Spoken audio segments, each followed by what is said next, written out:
The following podcast contains spoilers and adult language. And a bear. That's right. A bear? We're not kidding. There's an actual bear in the episode. Like a real bear or a CGI bear? I don't know. This is a message from the Office of Emergency Preparedness. Due to the recent crisis, we ask that you remain in your homes. Do not attempt to communicate or interact with the creatures, even if they are people you know. Lock your doors. Bar your windows. Evil is coming. It's time for Aim for the Head, a horror apocalypse entertainment podcast. And now, here are your hosts, Diana and Steve. Hi, and welcome back to Aim for the Head podcast. I'm Diana. And I'm a CGI bear. No, I'm Steve. If you say CGI bear quick, it's almost like, BJ the bear. CGI bear. BJ and the bear. This episode, folks, we're going to be discussing episode 6, season 2 of Walking Dead: Dead City. Title of the episode is Bridge Partners Are Hard to Come By These Days, and aren't they? I would say short episode titles are hard to come by these days as well. So, but that's just me. It's definitely saying something when the title of the episode is usually longer than the description of it. Absolutely. Yeah. So anyway, folks, so before we get into our details of the actual episode, let's do sort of like a quick rapid fire. We do every episode of like how we felt about that particular episode that we're talking about. Steve, you went first last week, so it's my turn to go first. So we'll get the bad stuff out of the way because I think we're gonna find out that Steve probably liked it more than I did, and I liked it less than Steve did, which that sounds about right. Unfair. You get to talk about the bear first. It's true. I do. Why don't we we'll make a deal. I'll talk first, but I won't talk about the bear. Is that fair? No, you just look. This is the way we do it. You can say whatever you want to say. Just go for it. Okay. Well, so this was another episode to me where I felt like this was more things that I didn't like than things that I did like. And I think a lot of the things that are bothering me are sort of like, they're repetitive storylines. They're not terrible storylines. We've talked about, these last like 5 weeks prior, we've been talking a lot about comparisons to Fear. And I think each week we both agree it's a little unfair. It's unfair is what it is. Because, when it came to Fear, they were doing stuff that was so outside the norm and so away from like actual things that were actually happening that it was difficult. It's difficult to. So I think that Dead City is not, to me, it's not airing on all cylinders, but it's not a terrible show. I think that it's fair to say that these are really great actors. They're in an interesting place, which is number one. So we're getting to see firsthand the apocalypse in a big city like this, which from day one we've been saying that this is, just the large buildings and the things like that have been so interesting to watch, and that's been really cool. But I think like they just feel kind of tired to me, and maybe it's just the franchise to me is a little tired.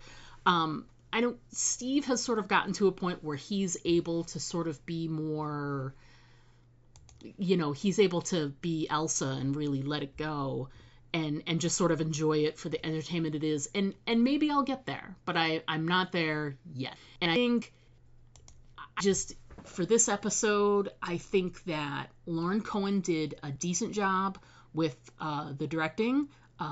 There's some moments that really look very interesting. If the situation felt like dumb, that's not her fault. That's the writing, and she can't control that. She's just directing what she got. So I think that Lauren Cohen did a good job directing. And there were a handful of scenes that I thought were really interesting. I did really like a lot of the interplay, and I liked You know, I liked a lot of the Negan stuff this episode. I really am. Maggie's never been my favorite character, so I find all of the scenes with Maggie and Pearlie just tedious, and the relationship with her and Herschel is just, to me, it's tedious. And so it's, to me, it's not that it was a terrible episode. It just didn't really hold my attention, and it didn't, as the kids say, it didn't blow my skirt up. So I guess I would say I liked it more than some of the recent episodes, but it's not, I'm just not super engaged. I'm still, though, I gotta say, the savior of everything has got to be Brugal.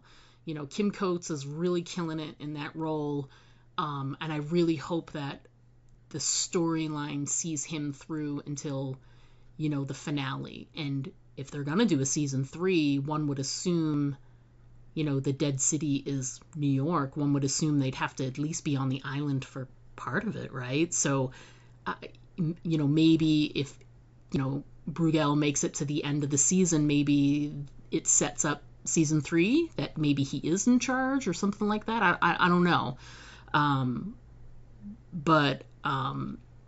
Yeah, it wasn't a great episode to me. But I didn't hate it. That's not fair. I hated the bear, but you can talk more about the bear because that's your thing to talk about. So, what are your thoughts on episode 6? Yeah, I think it's definitely the opposite of your reaction. That I enjoyed the episode. Like I said, I'm enjoying watching Lauren Cohen and Jeffrey Dean Morgan do their thing. And yes, Kim Coates he's great in every scene he's in. Where you watch the episode and you're, more of him, please, and you know, really, I mean, I'm done with the kids. Oh God, yeah. You know, it's just getting so tired that, oh, you know, Herschel hates his mom. Now he's back with his mom. Now he hates his mom again. It's like, ugh. And the thing with Ginny too, you know, and Negan. It's just, well, that storyline is not at all interesting, at all. But I'm just in show for what we're getting from it, like you said, the production design and the look of the city, and the CGI, the bear, you know, the bear was silly, but it just was fun, right? And watching it rip the ghouls all to shreds, that she kind of like, you know, it's like she cuts them free and then she like just pushes them at the bear and they don't bother to turn around and come after her. I'm like, what? You know, it makes no sense, but it was fun, so I just enjoyed it. So yeah, and that's kind of where I'm at with it, and that I'm not expecting, you know, earth-shattering drama by any stretch here. I'm just, you know, going, yeah, hopefully we'll see some fun stuff, and if Kim Coates can live, you know, through the season finale, that would be cool, because it would be fun to have him come back. Unfortunately, I don't think that's going to happen. I think he's only here for this season, so probably that means he's going to get it at the end of, you know, either next week or the week after that. But right. Yeah, and I agree with you. I like Lauren Cohen's direction. I thought she did a good job. She did have some interesting you know, scene compositions and things, and I thought that Jeffrey Dean Morgan had a lot of fun stuff to play around with, as he, you know, it was like a very philosophical Negan this week. You know, sort of taking stock of his life and kind of looking at what he's done and how he got here, and was that possibly the best choice that he made along the way, and that was fun to see him do that. And again, like I said, Brugal was just great, just, you know, every scene he was in. You know, even when he had to act with Birdie, it was still fun. So yeah, there were enough things in it that I enjoyed it and just had a good time with it, and I'm just sort of like, yeah, let's see where they're gonna go. So that would be my take. You know, I think, you know, if you want to really kind of get to where I am in the enjoyment level, the easiest way that I can recommend is get a really long nail. Okay. And then stick it up your nose, and then tap it with a little hammer until it is all the way up and touching your brain, and then trust me, the show will be much better. Okay. All right. You guys have those instructions, right? You'll everyone who's listening. So if you're on my side of the fence, then it's nail and hammer. But if you're on Steve's side of the fence, you're probably okay. It's just fun. You're probably just sitting there going, I just think it's interesting too, because a lot of times I feel like you and I agree a lot on episodes, whether it's this series or other things. And I just think it's interesting that it's hitting us differently, this one, and I think we're enjoying, the things I'm enjoying are things you enjoyed too. So even if I didn't like the whole episode, I just think it's overall it's interesting, because we spend so much time agreeing on a lot of stuff that it's I think it's fun too to have like differences of opinion. Yeah. Well, I think the big reason why I'm probably enjoying it more than you are, I like these characters. I think that might be true too. Like, I've been honest that Maggie's not my favorite and never really has been. I always really liked Negan, but I like when Negan is Negan, like this introspective, thinking of the error of his ways. It may be true to the character for him right now, but it's you sort of crave the other stuff, the other side of him to a degree. And I think you're right. I think you're right at the point of it. So, yeah. Yeah. Yeah, I mean, you like the unrepetitive, head smashing Negan from the comic book. Yeah. That and obviously once they cast him and JDM came in and started playing him, he became very popular because JDM already had a built-in fan base. And so, the showrunners kind of, changed his character and made him a little more not so irredeemable. And that's not the character in the comic at all, and even when he finally, is let go, he's unrepetitive, he's still like, F you, Rick, and the only reason why he didn't kill all those people is because he couldn't, you know what I mean? He had to leave.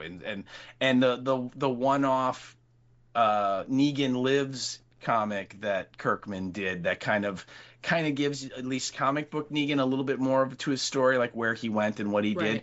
Even in that, he was still kind of the jerky Negan that we had in the comic. So yeah, I get it how that guy is real cool to watch him do his thing, but that's obviously not what they did on the show. And like I said, I like both of those characters, I think, a lot more than you do. So I'm more inclined to be like, it's okay. Yeah, so.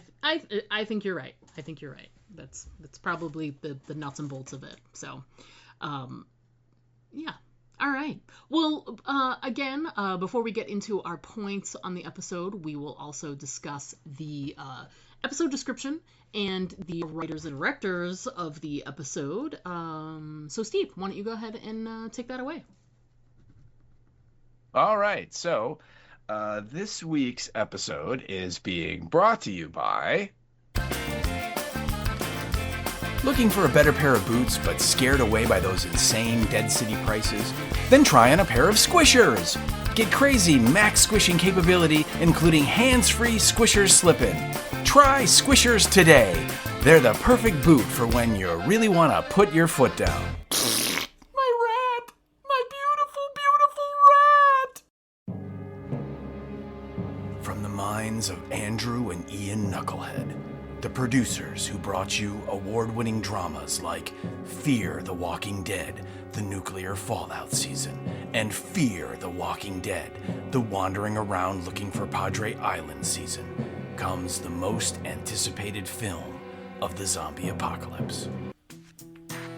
She's a single mom. He's a petulant nine-toed teenager. Together, they're trying to survive life in the Big Apple and all the obstacles that are thrown in their way.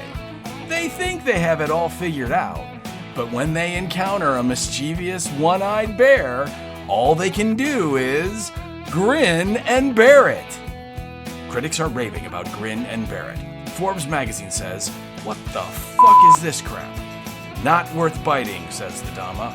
Diana Driscoll of Aim for the Head podcast says, "Make it stop. I'm not kidding. Make it stop or I'll hurt you. Grin and bear it. Coming soon to a methane-powered theater near you." I don't know about you, but I think I might have to go see that movie. I mean, if they got a direct quote from Diana Driscoll from Aim for the Head podcast, I mean, come on. Who believes that one? Who believes that? It sounds like fake news to me, personally. I don't know. I could actually picture you going, "No, make it stop or I'll hurt you." So I could barely listen to the whole ad. I see what you did there. I see what you did there. Yeah, I'm killing it, that's for sure. Stop it. This is unbearable. I'll have to squish it with my new Squishable shoes. So with your squisher boots. Exactly. Yeah, how about that, huh? I like it with the easy slip-in technology. That's pretty cool.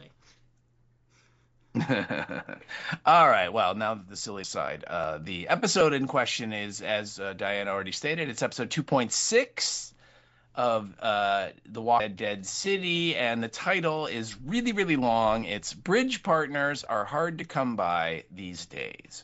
And the description that we have is as follows. Maggie considers making an alliance as the outcome of his actions come to a head. And you'll notice there's not a single mention of a bear in this description. No. And that is your episode description. So yeah. Those things, I don't know, did Maggie really consider making an alliance? I think Maggie kind of pointed out how stupid it would be to make an alliance, but okay, whatever. I mean, considered it while she was in front of his face, but she didn't really consider it. Yeah. No, she didn't. No. It was more like a pretend to consider it.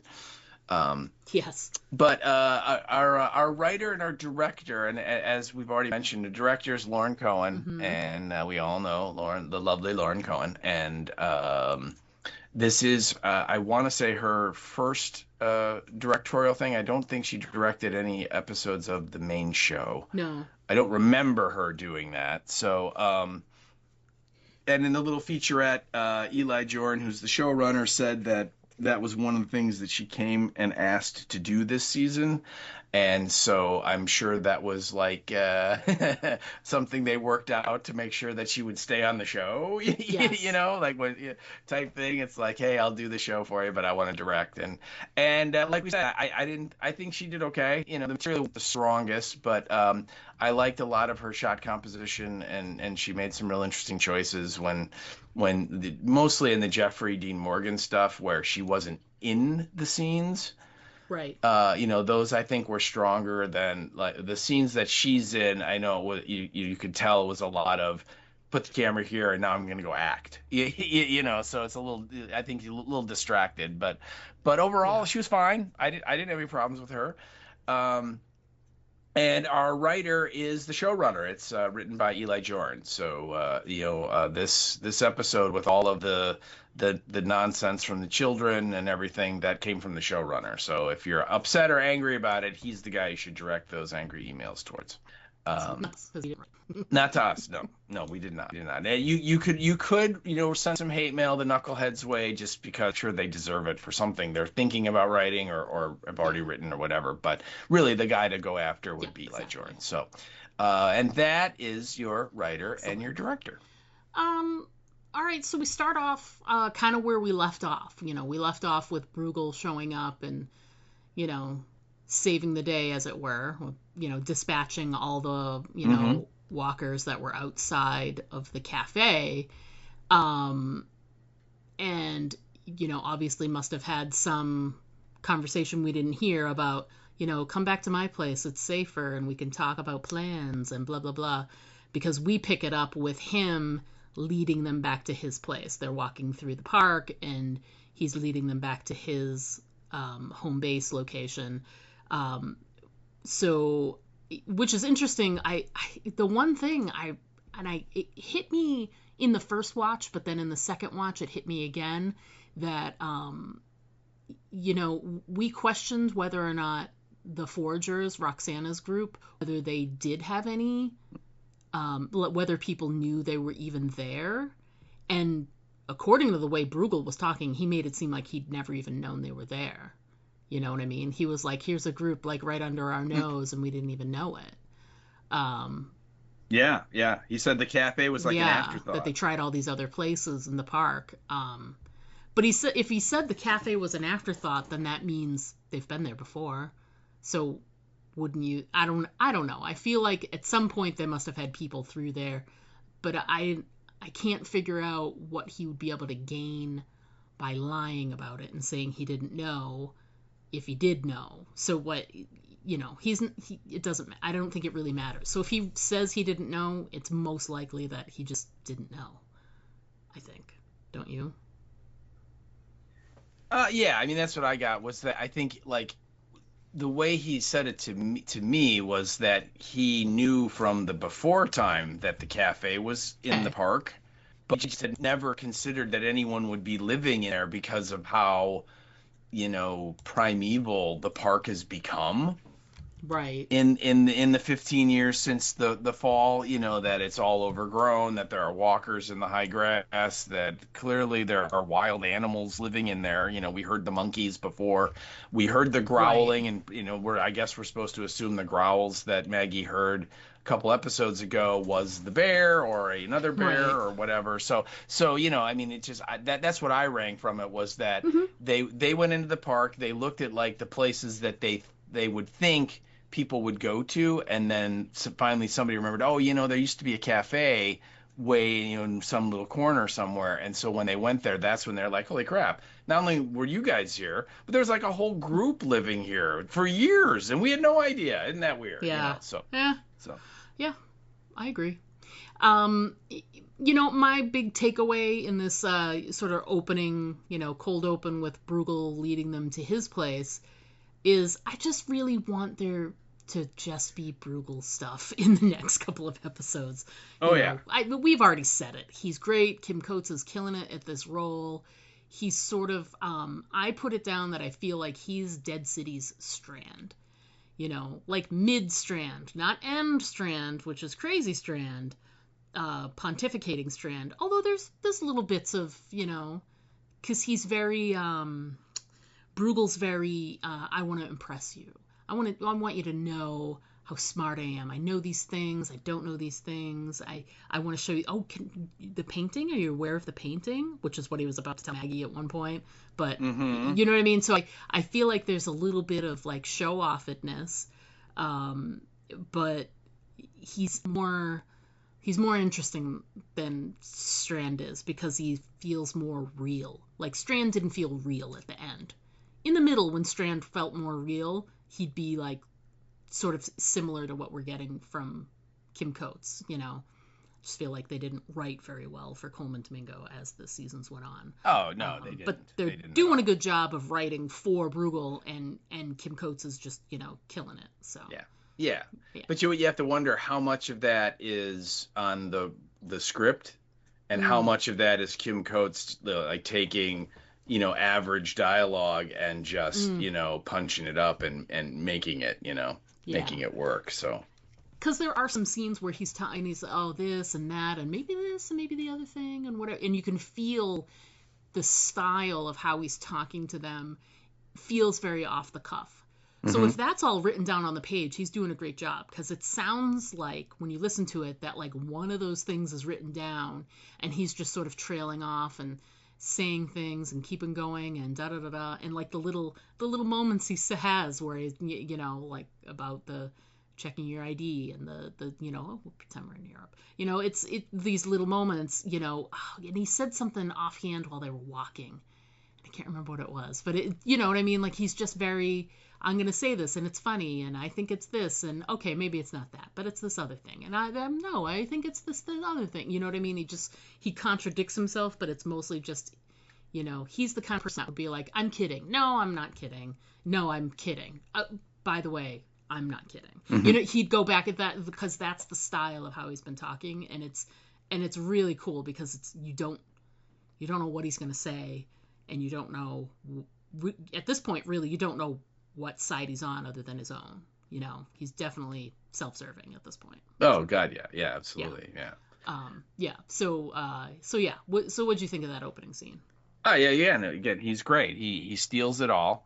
You know, and I mean, you know, to be fair, all of the you know the rest of the cast we know are all shell shocked at this point, Right. and you know, just sort of like, you know, sullenly walking along, like, you know, what else could happen to us? You know, I mean, Right. because literally everybody in the cafe but them is dead, right? And good people and bad people, they're all gone. It's just Mm, the four of them now. right. And you know, two of them are petulant teenagers, one who's like injured and is, you know, clearly in pain, and the other one just is being a douche.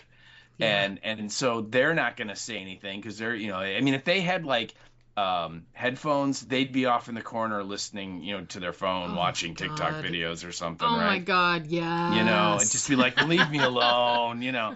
And so then you have Maggie and Birdie, and they're not on great terms because Birdie is still on the we're gonna get the Y- methane plan, You you keep know. saying Birdie. It's Pearly. Birdie, Pearly, it's all the same. Yeah. Um, you know, and of course Maggie's like, how about we go home? How about we just leave? You know, is that a good idea? Right. Because you know, now there were 50 of us, then there was like 20 of us, now there's four of us, okay? Right. And two of them are teenagers. So Yeah, our yeah. teenagers that hate us, you Yeah. know. So yeah, so so they're not really, you know, they're just kind of there taking it all in, and that just opens it up, and now Bruegel has a like a captive audience, and you know, he, you know, he sits them down at the big table because he's like, you know, you guys are free to do whatever you want. You can leave whenever you want. You know, sorry for the whole prison like thing the way it was. We got you here, but we had to get you out of the park, you know. But now that you're here, totally you can do whatever you want, you know. He's being nice. He's like, but you should eat first, you know.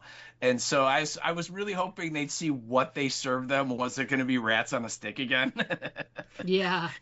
That would have been amusing, but they don't. But he gets up and he opens the decanter of wine, you know, and he starts filling the goblets, and he looks at either Herschel or Jenny, and he goes, can I see your ID? And then he just sort of goes, special occasion. And then he goes, hey, just pretend we're in Europe. And again, it was funny. It was really funny the way he did it, you know. And so then they sit down, and then it's really interesting because then it kind of switches into a little bit of a serious moment because we get a shot of Pearly, since you don't like Birdie, and I just don't like it because it's not his name. So, you he's know. he's got that little piece of like fool's gold Mm, that he picked out of that bag from Roxana at the end of last episode. And, mhm. you know, she told the whole freaking story about, you know, you could go the one way back to your house and everything, you know, or you could go the other way into the unknown. What are you going to do?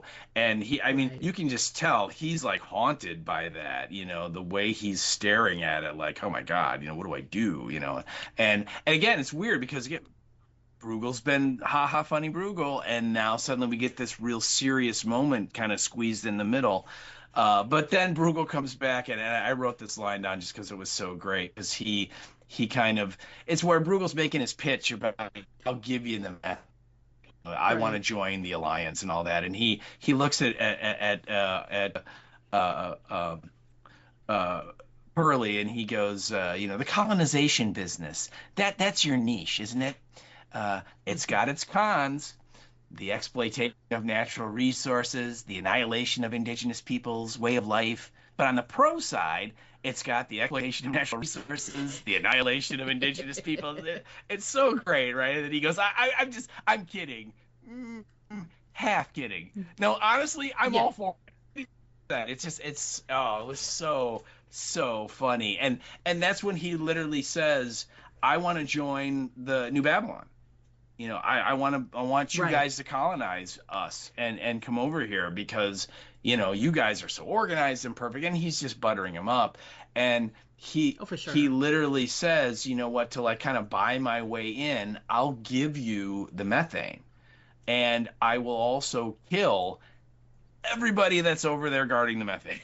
You know, I'll take them all out and they'll all be dead. And then you guys can just come in and get it. And of course, Pearlie is kind of interested in this because he still has this crazy idea of getting the methane.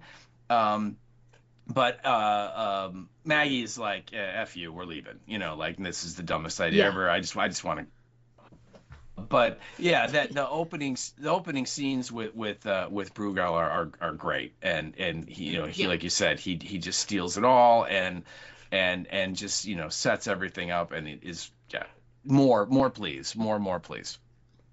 Yeah. The quote that you used, it highlights to me like exactly what I was just saying about Bruegel, that he's, that could have been all on the page for sure, or it could have just been, the part about the two different ways of saying the line. It's got its cons and it's got its whatever with the annihilation of indigenous people, or the pro side, it's the annihilation of indigenous people. But it's that end where he's like, I'm kidding. I'm half kidding.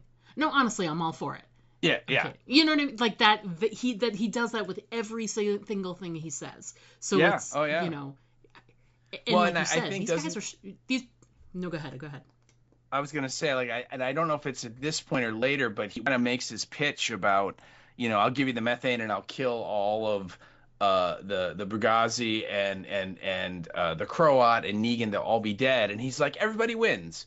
Well, not the people we're going to rip off and kill, but you know what I mean. And he, again, it was real funny the way he said it, right? And he's like, you know what I'm talking about, So he's awesome. Yeah, there's no doubt. Oh God, yeah.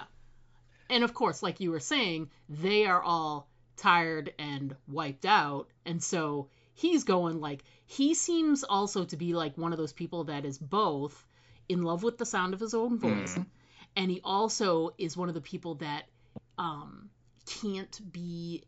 there can't be silence. He's got to just fill the space with talking. Yes. One of those people. So he just keeps going. No one's going to say anything, and they're not reacting because they're like, who is this guy? Yeah. What is he saying? Right. All our people are dead. What is happening? And they're like staring, and he's just like, I'm going to say this. Oh, no, I mean this. No, I mean that. And it's almost like he's filling the space and looking for a reaction. So it's everything he says. So it's a joy to watch, no matter what. Yeah. So we start with we get a couple of different scenes with the Croat and Negan. They do and the Dama and the Dama. Don't forget that. Well, yeah, technically she's there somewhere. Oh, we see her. We see her all charred. We see her. Yeah. So he's doing the whole describing what happens, and he makes note of the rat, which is funny that he did it then, because I could have sworn he made note of it the night before. But he made special note of it. Oh yeah. Again. Didn't he notice it before though? I don't think I thought he did. He didn't. Again, last week. The scene opens and the Dama comes into her room and she sees that the rat's dead, and then he knocks on the door and is like, Dama, I'm here to talk and I'm so sorry, and and he's like you said when we did last week's episode, that he's in total I'm so sorry mode and let's make up and I love you, and so he did not. He did not see it at all back then. She did, and that's why she's sitting there with her back to him, and she's pissed because she thinks. Yeah. I was just gonna say it wasn't confusing, but I couldn't. Obviously, he gets emotional about it, sees it, and I was like, but at the time I was confused because I could have sworn he had clocked it in the last episode, and I couldn't remember if he did or not. But it doesn't matter. He really clocked it this time, I guess. Whatever. It doesn't matter.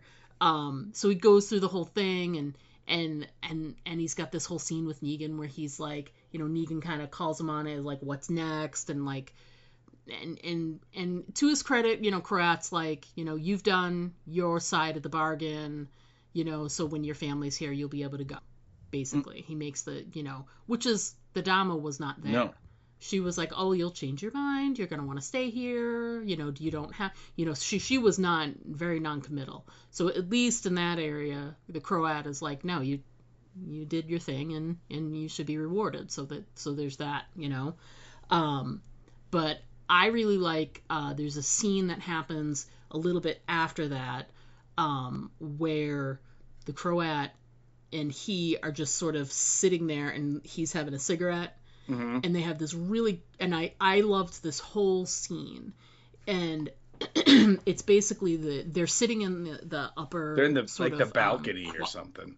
yeah, the choir loft of like the church or whatever. Mm-hmm. And so they're just chit-chatting, and it starts with, talking about cigarettes and giving each other a little shit. Oh, I didn't realize you smoked. Oh, I figured you smoked, and da-da-da. So they're talking a little bit. Well, and Negan's telling him, you can do whatever you want. You have a clean slate. You can go anywhere. You can, you don't have to stay here. Who says you have to fucking stay here? You can go. Right. And he sort of uses that as like a jumping off point. Like, if you could go, you don't have to stay here. So if you could go anywhere, where would you go? Where would you go? And it takes him a little bit, and he's like, he says he'd go back to Croatia, and he's describing it to Negan, and he's like, Negan's like, well, why don't you? Mm-hmm. You should go there, and he's like, I told you before, it didn't work. I crashed my boat. And then he like changes his mind, and he's like, but it'd be easier if someone came with me. And he's about to make the play for like, you should come. And he's like, I would, but I can't. And he's like, oh, the family stuff, I get it. And then he's like, they would like it too. The family would like it. I really think they would. And he's like, and Negan's really like, trying to be very nice about it. And it's like, I just, this is for you. You should go. Yeah. It's not for me, whatever. And in that moment where they're talking, there's a moment where the Croat looks down, and, the way Negan's sitting, he's got his foot up on like a, metal like railing, and he sees the bottom of his shoe, and he sees the blood, and it's so obvious. And he has like a physical reaction where he can't believe that Negan did that, because it's not just the rat.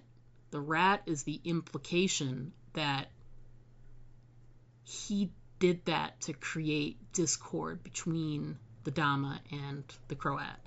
He did that to bring their relationship to a head, to, outside influence or whatever. And it takes him a little bit to get there, but he gets there. And you can see, like, when he clocks the blood, like, Negan's like, what happened? Why did he change? Because he was talking about Croatia and how great it is, and he'd get his mom's this, that, and the other, and he'd eat this great food and whatever. So he was like in like a dreamy state. And you should come with me. You would love it. It's beautiful, whatever. And then all of a sudden his whole demeanor changes. Mm-hmm. And so Negan's probably like, oh, why did you? And he sees him looking at his boat, and he's like, he takes his foot down. He's like, he knows. He knows. Oh, yeah. And then they start off, and, you're the one that brought up the rat in the first place. You're the one that did it. You put it in my head. You made it. You placed that information in my head. And then it just goes from there. And they have that scene, and they have a second scene down below where they're arguing over all kinds of stuff, and you included a great line, because, he feels betrayed by Negan. But Negan feels like he did him a service. He released him from the Dama. He did nothing but get treated like the redheaded stepchild, like we were talking about. Mm-hmm. And you included a really great quote from Negan when he's sort of, trying to tell, the Croat, this is a good thing. I helped you, but he's not. He's like, Croat's getting so angry at him. Well, yeah, and Negan doesn't understand. Yeah. The line that I wrote down, it's after they start fighting out on the church floor. Oh, yeah. They come in and they walk in there, and that's when the Croat kind of accuses him of, you killed the rat, you did all this, you manipulated me. And then they both kind of look, and they see Lucille 2.0 like leaning against a pew or something, and they both make a run for it. And the Croat gets there first and actually starts, beating up on Negan, and then finally Negan's able to kind of wrestle control of the bat away, and then he starts beating on the Croat. And once the Croat is down, Negan just, lets him have it and goes, I saved you from her. You should be thanking me. You should be groveling. Everything that you are, all that you've built, your moat, your sanctuary, your whole gosh darn persona is because of me. And you know, he ain't wrong, right? He made Oh God, no. the Croat back in the sanctuary. You know, I mean, not that we saw it because it didn't really happen until they thought of the series, but you know, I mean, it happened. And yeah, so he's, you know, basically, yeah, letting him know, look, you know, you idiot, I got you out of this mess you're in now, that you don't have to deal with her. And then I thought it was really interesting, and you want to see like the new Negan, in that old Negan would have killed him right there. Right. And right. just crushed Oh, yeah. just crushed him in the head with the bat. And new Negan, new and improved Negan, he basically says, you know, leave, go, and don't come back. Yeah, yeah. And what's interesting is in this, you know, when they're up above and they first start talking, when the argument escalates and they go downstairs, there are Barassi down there, Mm-hmm. so they're not alone. So they have witnesses for this whole thing, which in itself is really good because, you know, it's not like the Croat can later say, hey, this happened a different way. There'd be people who could be like, no, it happened the way Negan said it did or whatever. But anyway, so this whole thing's going down and no one is stepping in. They're letting it play out Mm-hmm. because they understand in this new world what power is about. Power is about whoever. It's like a gladiator thing. You know, if the Croat had beat down Negan, you know, they would have just hauled him downstairs to his cell. But Negan won, and Negan told him to leave, and the Barassi did not, like, they did not intervene in any way. Right, they right. actually kind of looked away a little bit, and they were like, nope, we're not, you know, we don't have, we answer to whoever's in power. Mm-hmm. And Negan is in power. Negan is the man. So yeah, he's in charge now. Goodbye. Yeah. And I just thought it was such a fantastic, like, it started with him. The first thing it started out with was Negan trying to, like, prompt him to have, like, a deep, meaningful conversation about where would you go if you wanted to go anywhere? And then it's interesting because he kicks him out and now he can go anywhere. Now he can. So here, I gave you a great idea of where you should go. You should go to Croatia because you don't have to be here, and now I kicked you out, so you have to go someplace else. You can't stay here. You're almost being forced to go to the place that you think you should go to most in the world. And I thought that was really interesting that he uses his sort of like, you copied all of the stuff I did. You copied all of the sanctuary stuff that I did, you know, and it's not just me that you should be thanking for the, you know, releasing you from the Dhamma, but it's this other stuff. You know, you got all these great ideas on how to, you know, run an effective enterprise from me. Yeah. You know, I'm the brains behind this operation by default, you know? So it's just the fact that it started where it started and it ended with the Croat sort of leaving with his tail between his legs is just so, it's just so amazing, like the, you know, the high and the lows of that scene. And it was like the one big scene in the show that I really, really, really loved it. And of course, as soon as he walks out too, and like Negan has this like look of regret on his face, and you know, because it's New World Negan, it's not old Negan. Right. Yeah. It's 2.0. So, Yeah. It's 2.0. So. Yeah. So yeah. Well, what a great scene. I thought it was interesting too that after that exchange, where clearly Negan is the top dog now, where does he go? He goes back to his cell, which is very interesting. And isn't that like it just goes to show that he wanted to sow discontent between the, you know, the best possible outcome happened where, you know, the Dhamma's gone, and so the Croat's out from under her thumb, and Negan can, you know, he can rely on their old friendship to be able to, you know, get out of there sooner, like the way the Croat was like, you did what you needed to do and you can go. So that's the best possible world. I don't think Negan had any intention of taking power in any way, because if he did, he would have been like, I will put myself in the Dhamma's apartments now or whatever.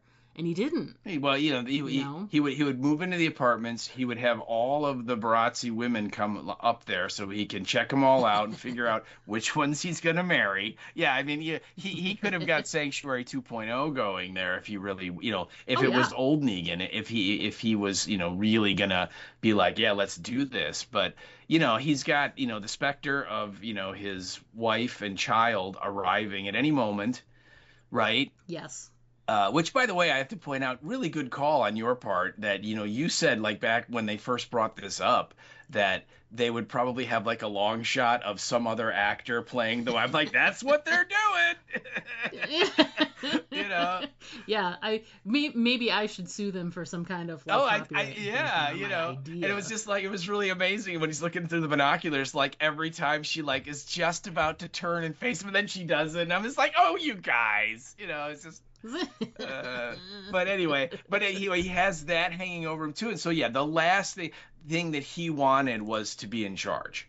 I really think he went into that. I'm gonna kill the rat. I'm gonna plant the seed in the Croat's head that the Dama is, being, horrible to him and treats the rat better than you. And of course, he has the Croat just kind of regurgitates all that right to the Dama and in her face. And so then when she sees the rat's dead, she immediately thinks that he did it. This sparks this confrontation. And I think Negan's like, hopefully he's going to kill her. And then once he kills her, then I can leave.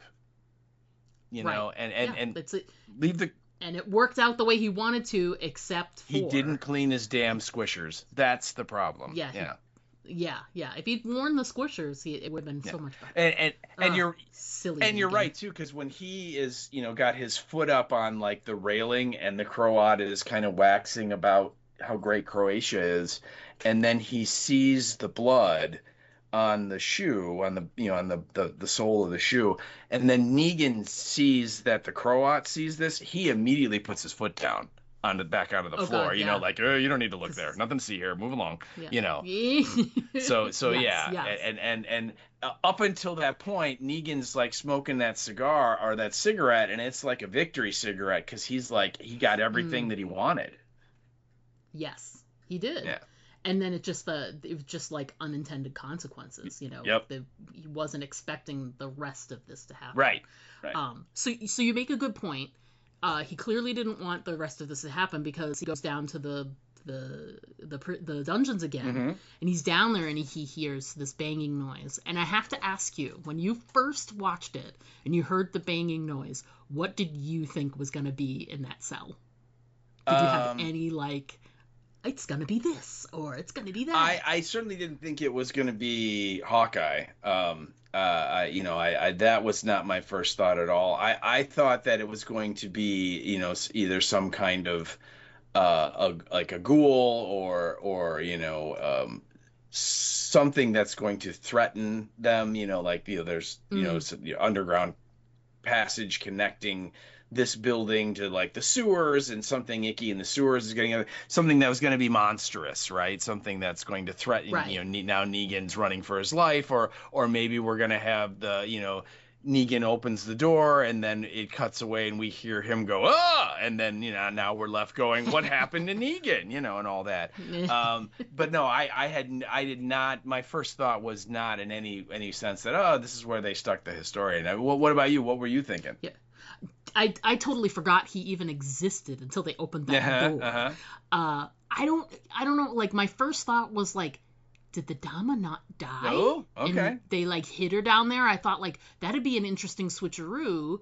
But they did show the burned body, but like, could they have switched that with somebody? I don't know. And then I was like, okay, well, who else is left? And I was like, the only other thing I thought was like, could it have been Herschel? Oh. Like, because I can't remember time-wise where we were with our group back at Bruegel's place, like where this scene fell based on what just happened there. That scene happens, and the conversation he has with Pierce happens right before the bear stuff happens. Okay. Well, then mean, in my head, I was like, did Herschel try and go find the Dama and they grabbed him? Or, could it be, is there someone else that's missing or whatever? And I just wasn't even sure, what it could possibly be. And I was just not expecting when he opened the door. And then not only did he still exist, but then we get this nice long scene with him where he's, Negan gives him a nice piece of advice or whatever. It was another interesting Negan scene where Negan is new Negan, not old Negan, and sort of trying to sort of recant the errors of his ways from back in the day, but yeah, you've got that really great quote there. We should chat about that. Yeah. I like this scene a lot. It's kind of a toss-up between the Bruegel scene at the dinner table or the banquet table, whatever you want to call it, Sure. or this scene, or the scene with the Croat, or this scene, or the scene between Bruegel and Pearlie at the end with the bridge line, or the Maggie Negan scene at the very end. It's like they were all had things that I really liked about them, a lot of them. But so he opens the door and the kid's in there and like he's like, how many days have you been in there? And the kid's like, I honestly I can't remember. It's been so long, right? And then the kid's like, I think like I'm in here because I embarrassed the lady, as he calls her, about the biting. And Negan's like, yeah, probably. You think? You think so? Yeah, and then he like says, well, you're free to go now. Things have changed, and then like the kid says something, and Negan kind of goes, "What the hell would make you say that?" And the kid's like immediately like, "I'm sorry," and he's like, "I'm just fucking with you," Yeah. But yeah, then he does like he turns. Like this is like my thought was it's introspective Negan now. I was literally just gonna say that word out loud. Yeah, I was gonna say introspective. Yeah, and I really think it's because he like we just said, he's kind of like in charge again, and now he, as much as he thought he was gonna get his family and leave, he's like, I'm stuck here again. And he's starting to think, what do I do? Do I bring my wife and kid and have them live here with me? Is that smart? Should I send them away? What do I, how do I handle this? And also, if I bring them around me, am I going to revert to old Negan if I'm in charge? If I suddenly have all the power, because that didn't work out so good. And so he starts talking to the kid and he asks him about history and, you're a historian and all that stuff. And he has this line. And again, I wrote it down, a couple of his lines, because I thought they were really great. And he says, speaking of ancient history, back in the day, I thought I had it all figured out. I'd built this system to protect my people. Another group would come at us and I would line them up, do a little song and dance, and I would execute one of them, just to make an example. And then he goes on, now, if I didn't get my people killed, then I sure as hell left them twisted up and broken. See, maybe the thing they needed saving from was me. And of course, the kid is just like, what are you talking about? Right. The kid has no reference at all as to what he's talking about. And then Negan kind of sees that and he just kind of gets up and leaves him. And the last thing he says is, welcome to the winner's circle, kid. And part of it is because he asked him, are you a historian? And he's like, I don't even know anymore. The whole world's upside down to me. And Negan says, well, maybe that's because you're on the losing side. And, is history just something that's written by the winners, or is it actually what happened? And again, I'm everything he's saying to me is that he's looking back at his life choices during the apocalypse and is really starting to second guess a lot of things that he did. Oh yeah. Yeah. Without question, he's doing that for sure. Yeah. So that's why he's kind of phrasing away. But I really liked that scene. I thought Jeffrey Dean Morgan was great in that scene. And it's going to kind of push forward, because really for the rest of the episode, Negan is like, I mean, he's like looking for a hug. I mean, Yeah, he is for sure. really, it's like he's got to make the decision on his family, and then, all the stuff with Herschel and Maggie, and then of course the end with Ginny. I mean, it's just, yeah, it's like the dude just is like having a bad day. Yeah, yeah. And and you really wonder, like, having a bad day, like, what was he hoping to get out of that day? Because it's none of the things that happened. No. That is for damn yeah. sure. And I think, like we said, best case scenario, the Croat does not find out, the rat plan, and so the Croat just, keeps running the methane, and the city, or leaves or whatever, but is not pissed at Negan. But Negan is able to leave because the Croat is still there, nominally in charge, and he goes and he gets his family, and they leave, and they go to Tennessee or whatever. They go somewhere else, just somewhere not there. Try and get away from not just Manhattan, but from the New Babylon people too. Just try and get away. And now all of that is up in the air. Is that going to happen? Probably not. And so that's why he's just like, damn, man, I don't know what to do. Yeah, he's kind of at a crossroads, yes, as it were. Very much so. Yeah. So let's get to the bear. Oh God, the bear. No, not that show that's set in Chicago about the beef restaurant. No. Yeah, wouldn't that have been better? To have, like, all of a sudden, Herschel, I really think you need to eat this Italian beef sandwich. That's right. It's delicious.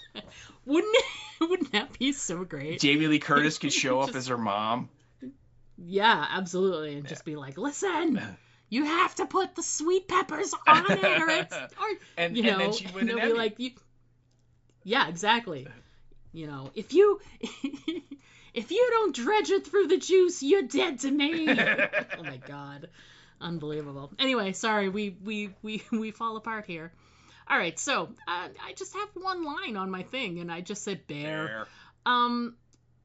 Since you're in Chicago, you should say it bears. Da bear. Da bear. Da bear. Because it's just one. That's true. Well, thank God. That's all we saw was one. Maybe there's more. We don't know.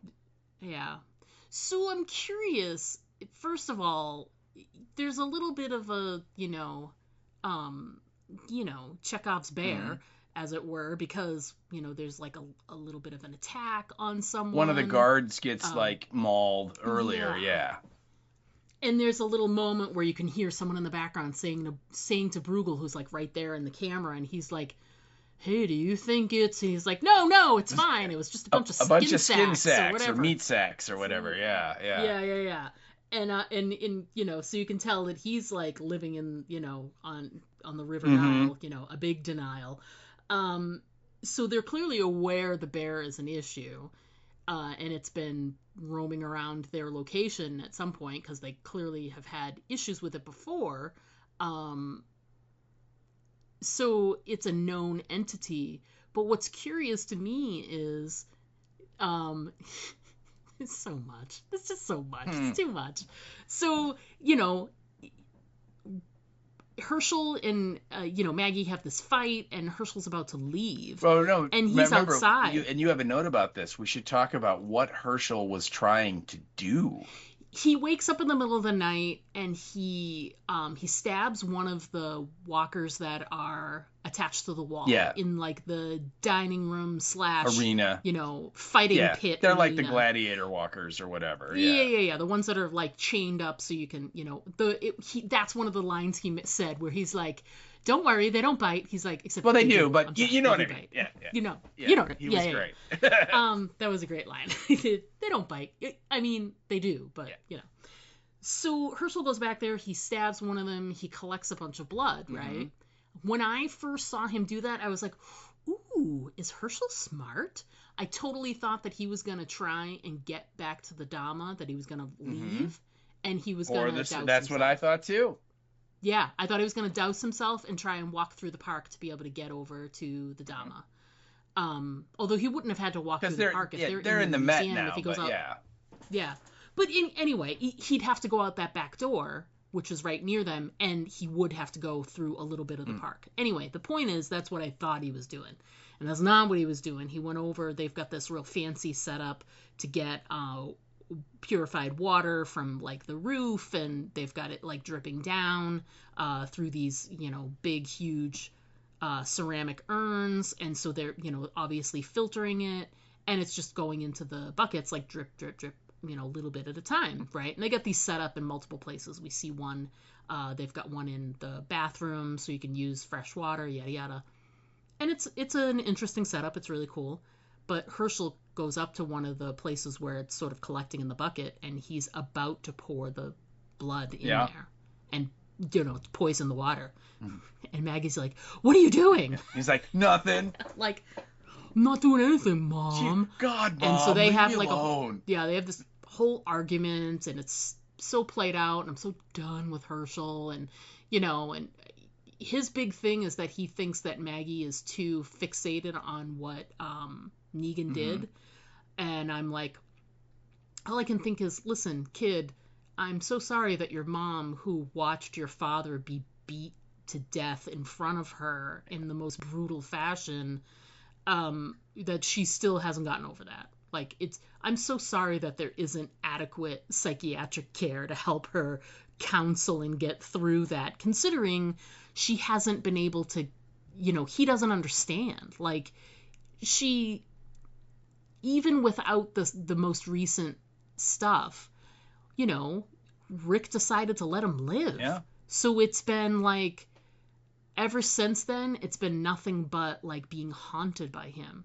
He was kept in the jail, and you'd have to see him from time to time. He was out doing little bits of work in the garden and stuff like, like it's, so she was never able to like have any closure because he was still there, and it's part of the thing that I think is what's difficult is, in the comics, they do, after the, the war with the Commonwealth, they send Negan away.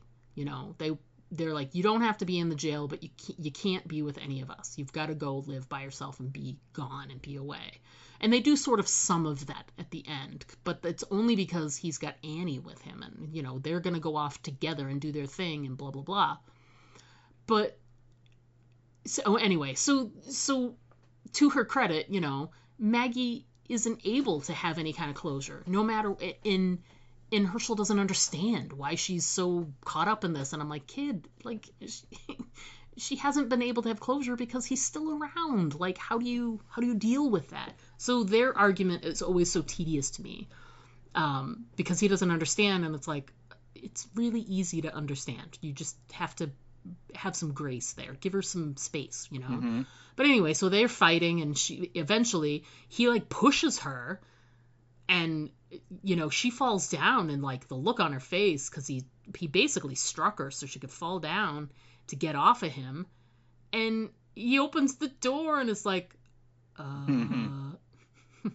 what's that? And she's like, oh geez, and she looks outside. And no offense, but if my kid had hit me so I could fall down after I've done nothing but try and keep him alive over the years, I might have just pushed him outside and shut the door and been like, figure it out. Welcome to being an adult in the apocalypse. Sometimes there's a rabid bear and you just got to figure it out. That's right. You never know. You open doors like that without checking. And there's might be a bear there. So they come back inside. She slams the door shut. And then they run. Well, because it smashes into the door. But don't you think, wouldn't it have done that some other time?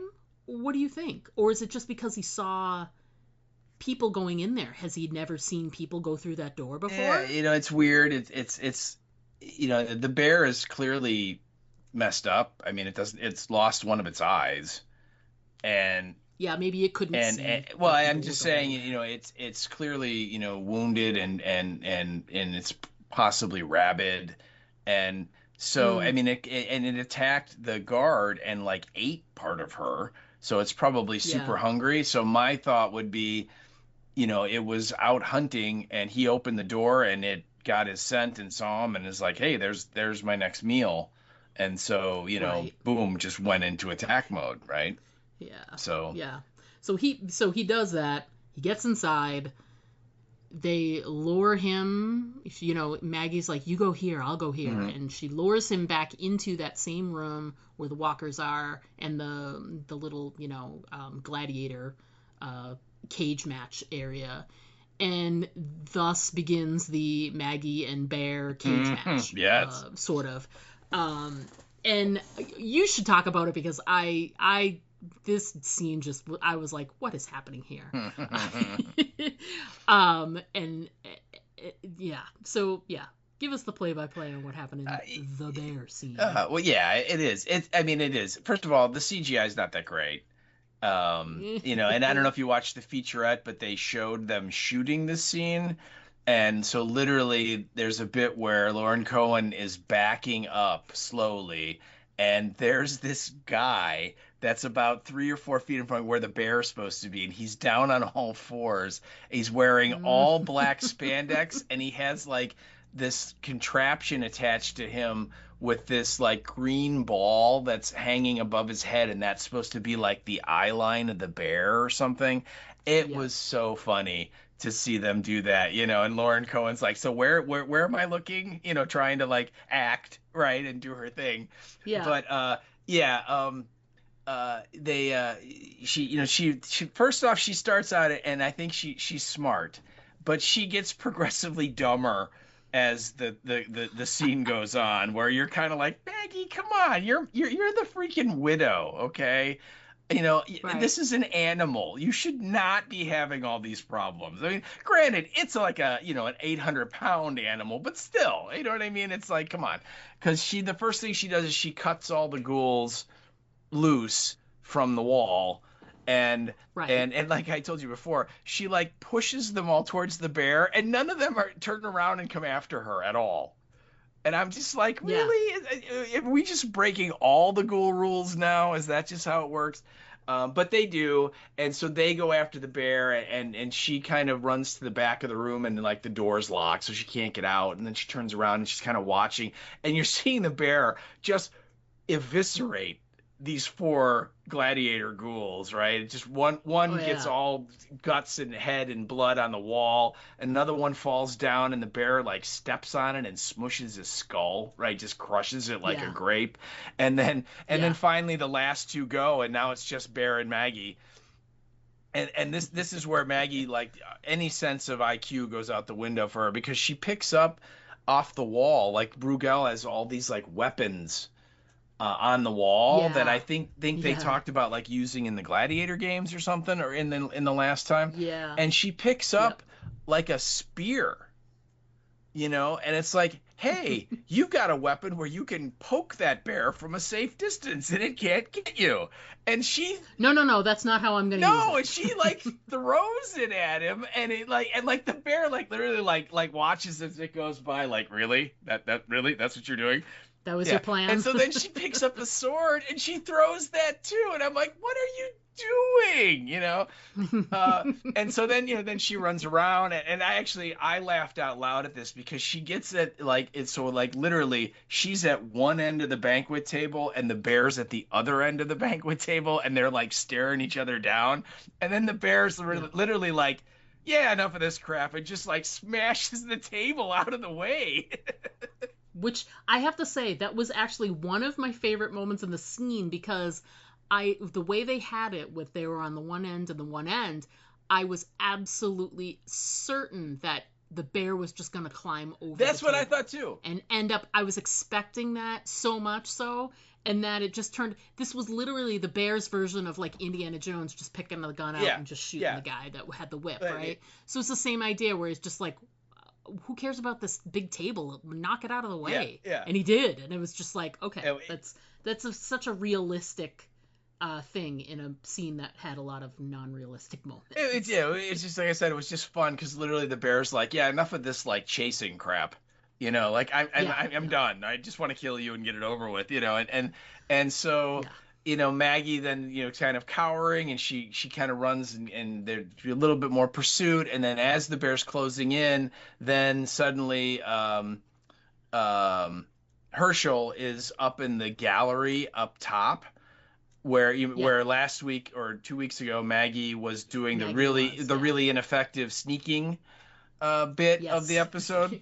Yes, And I remember. he now decides he's going to do the sidearm throw of his throwing knives, and he puts 2 of them into the bear's head, and Yeah. like mortally wounds it, and it kind of goes up on all fours right next to Maggie, but then it comes down and like impales its head on like the gate of the arena, which has the it's a very ornate gate. It has the spiky things on the top of it, right? Right. And yeah. and it dies, and it's just dead right there. And of course Maggie sees that it's Herschel, and then after the bear dies and she looks back, and Herschel's gone. So Of course he is. Herschel stayed long enough to save Mom, but is like, God, Mom, leave me alone. So yeah, again, ridiculous scene. And the CGI it was not that great, and so on. But I just thought it was fun just to watch the bear, do its thing. And so I was a little disappointed that they killed it. I was hoping they weren't gonna. Like I was thought for a hot second, that Maggie was gonna lure it into the arena and then like lock the gate. Yes, that's what I thought was going to happen too. I really was expecting that. Yeah, to happen. and again, I mean, I'm sure Brugo would have ended up killing it anyway, but it's just, I'm always kind of like, it's not the bear's fault. The bear's not mean. The bear's just doing bear stuff. He's hungry. Yeah, he's hungry. He's obviously wounded. He's, probably eaten walker, ghoul meat. So who knows what that's doing to its mind and so on. But yeah, so it's I had a certain pang of sadness there when he died, even though it was CGI, not a real bear. No real bears were hurt during the making of this episode. But yeah, it was just silly fun. It was just it was supposed to be the big showstopper moment of the episode, the action part of the episode, right?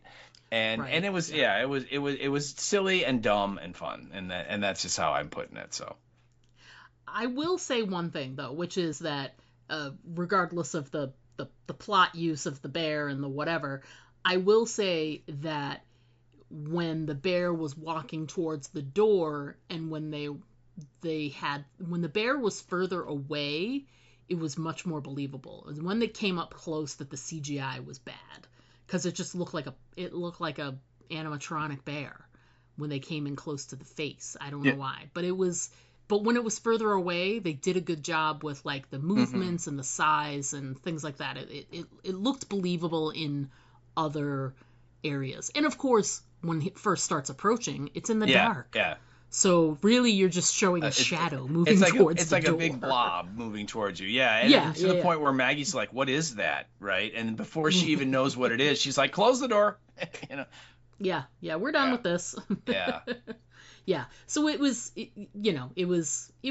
bad, but it wasn't all bad, and and I wasn't a fan of like the situations, but you were. So as a sort of tentpole moment of the episode, I think it did okay, but you really liked it. I just was like, I kind of tolerated. I barely tolerated. Ooh, I see what you're saying. I know. Yeah. Bear. I know we keep making the bear moments here, and then would you say that the death of the bear was grisly? Yeah, probably. Nice. Probably. Oh yeah. Yeah. That's right. That's right. Yeah. I did it. I went there. Oh yes, I you did. Go there. Oh yes, I you did. All right, so we get Maggie has decided randomly to sort of strike out on her own, and she leaves. Right. I mean, literally the next scene, the bear's dead, and then the next scene, Maggie's like walking down the street in Manhattan.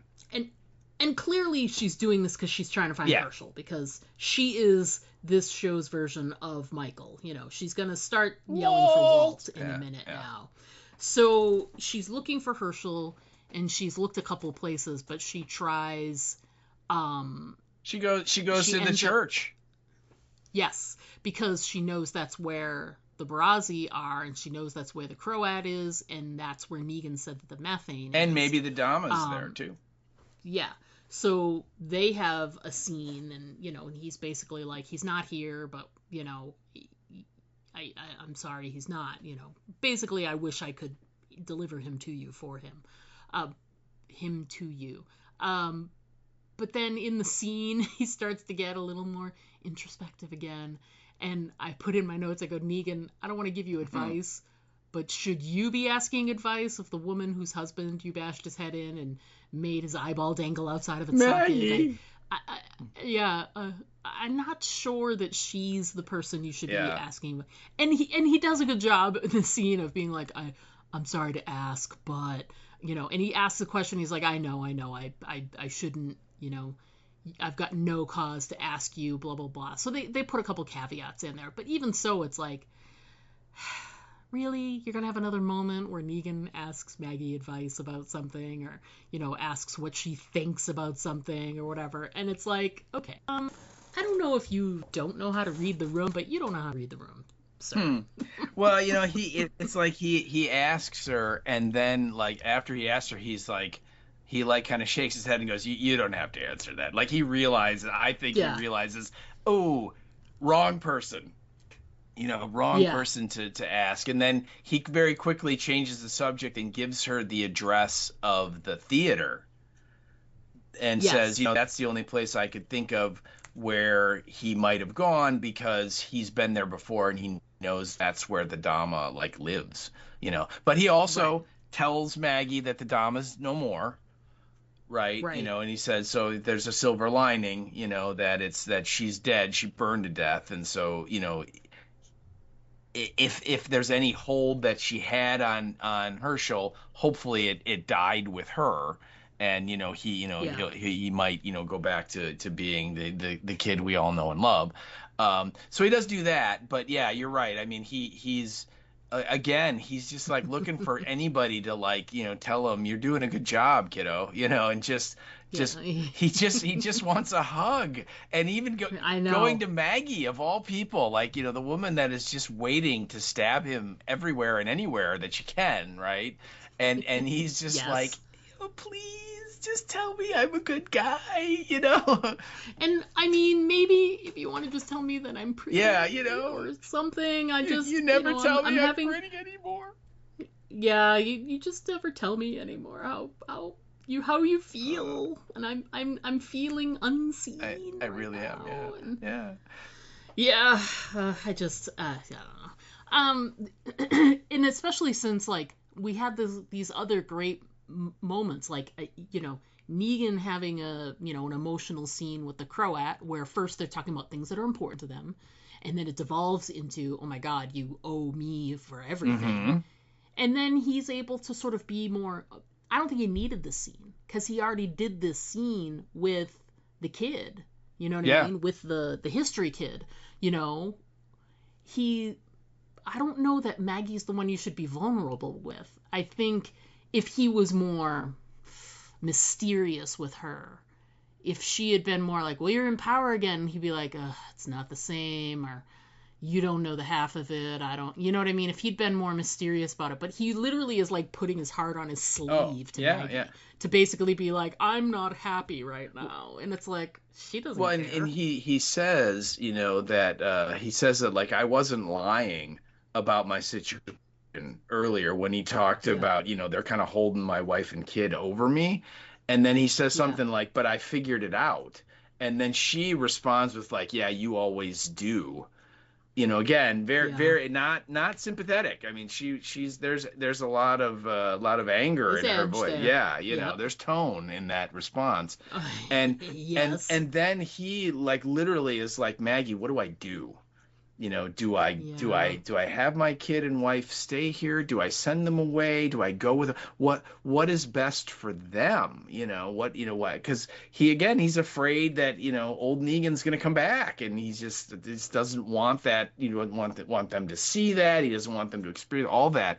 And again, Maggie is really not in the giving advice kind of mood. with Negan, you know? And so then I don't think she's ever in the mood to give advice with Negan. No. You know what I mean? Just to be fair. Yeah, not ever since, you know, the bat sequence with Glenn, probably not. Correct. But then I wrote down this line because again he does bring up this whole thing about, you know, is you know, history, is it written by the winners or is it what really happened or whatever? And this time he looks at her and he goes, "Do you think the old times, the good times, do you think they really happened that way? Or is it just easier for us to remember them wrong?"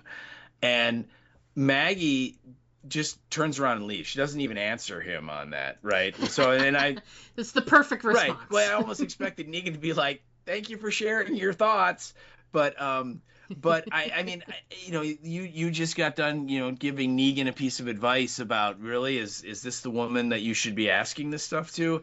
And I didn't write it down, but that was my thought when he did that. I'm like, really? You're going to bring up the old times / good times to Maggie? You know, right. I mean, because I mean, that is directly back when you killed her husband, you know, and yeah, I mean, it just, I know where he was coming from, and yet at the same time, it's like, dude, this is not the person you asked that question to at all. You know, if anything, you apologize to her again, and, you know, basically say, you know, the things he said in the past, which is, I can never make it up to you, but I'm gonna do everything I can to try, you know, and just. Right. But no, I really like that line because it shows me that Negan at this point now is really sort of having that, you know, what have I done in my life here, you know, right. and you know, and all the choices that before seemed so crystal clear to me to be the right ones, I now have a lot of doubt on, you know, that possibly they might not have been as right as I thought they were, you know. Right. But I wanted to ask you a question about, we see Maggie and she's out on the street, and like there's like one ghoul comes up and she, you know, hits it with the knife, and then another one comes up and she kind of wrestles with it for a little bit, and then she takes it out, and then she gets to the church. And is it just me, or is like the number of ghouls on the island for season 2 is way less than what we saw in season 1? Because I seem to remember in season 1 they like had to like use like wires to go like to slide between the buildings because there were so many ghouls on the street. It was like shoulder to shoulder packed zombies. Right. And that was the only way to travel, the only way to get around. And now this season they're just out walking around, you know, with like a pocket knife and like everything's fine. Well, I think too, like, you know, we've complained about the main series about this and Fear and whatever, that it's like after a certain amount of years, it's almost like the walkers become a non-entity. You know, it's not the biggest thing to fear. It's, you know, people are more fearful. And I understand that. But there should always be like this constant other thing happening. And you're right, because every other scene, you know, when we've seen them driving around in the cars and, you know, et cetera, there's really not much of anything out on the streets, you know. Not at all. And you're right, there were like hordes that they were trying to get away from. Remember the cockroach scene? I do. Yeah. I try not to. I mean, they literally they had to hide in the garbage. It was like, you know, 150, you know, ghouls right behind them. And that, you know what I mean? And remember when, like in season 1, when the Croats people would drive the car with the speakers and draw the music to drive out, you know, there were hundreds and hundreds of ghouls out on the streets of Manhattan. And I totally understand what you're saying about the other series, but you know, this situation's a little unique because it's an island. There's not, you know, where are they gonna go? They can't disperse. You know what I mean? They're kind of stuck there. So I don't know. It's just I've noticed this.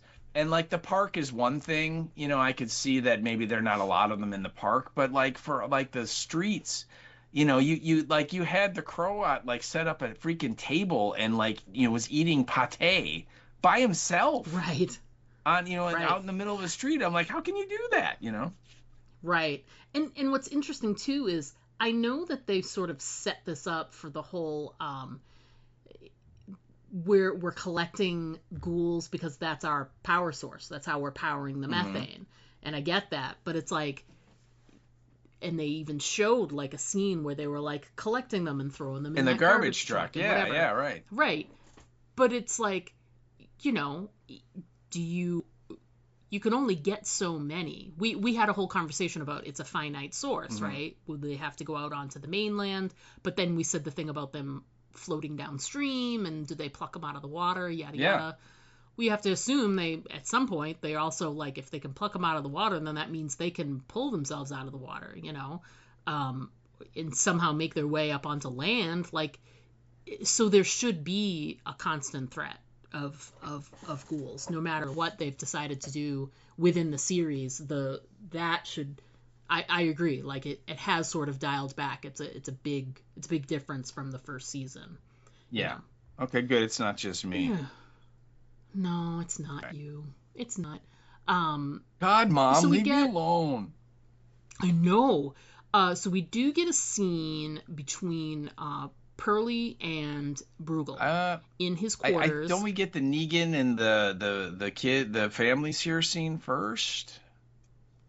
Or did the Pearlie scene happen? Oh, it didn't. You know what? Honestly, I don't remember but the family scene is pretty quick. He has the people come in and say, they're here, sir, or whatever, and he looks out the window, and there they are, and there's Annie and Joshua. Is it Annie, really? It's Annie. I'm using air quotes, Annie. It's air quotes. It's Annie. a close facsimile of Annie. And we've never met Joshua, so it could certainly be the actor who could play Joshua for forever. Right. We don't know.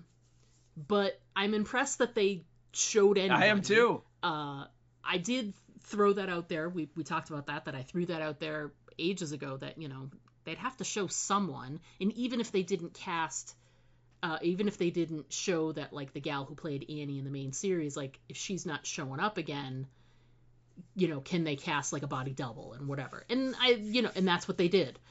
I don't think they did a good job, because I don't think, like, the hair and the whatever, it didn't look like her at all from behind, I felt. No. But anyway, they had to have someone there, and there it was, and that's supposed to be Annie, air quotes. And then he makes a decision. As soon as he sees them, he decides, like, in the things that he was talking to Maggie about, they can't be here. They can't see me. Like, he almost, like, looks down at himself and is like, they've never seen me in the jacket. Mm-hmm. They've never seen me in the jacket with the bat. That's my kid. Yeah. That's my kid. He could explain it to his wife, maybe, but he couldn't explain it to his kid. No. Like, that would be a devastating thing for his kid to have to go through, So he makes the decision, and he tells the soldiers, I'm not sure if they're Barazi or not, but he tells them, send them away. Send them back to Tennessee or wherever, yeah. Yeah. And they were like, sir? And he's like, send them away! Yeah, it's like, are you not listening to me? Yeah. Yeah, exactly. What I appreciated about this scene was that he's, like, hiding in the corner, even though they don't know he's watching them through, like, he's, like, literally looking through the blinds of the window.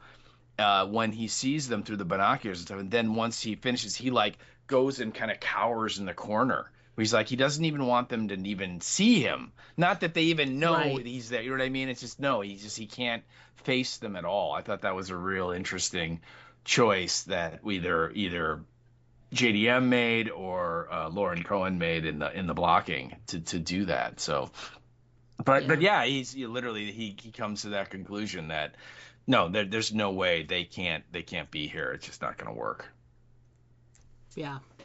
And he's not wrong. It'd be different if, like, the Croat was still there and, he could take the jacket off, put down the bat, and then just go and see them and just be like, hey, it's me. Let's go. Yeah, let's get out of here. I did what I needed to do. I did some things I'm not proud of. And he can look at Annie and be like, I'll tell you about it later. But I'm so happy to see you, and let's go, because I'm so glad we're all together.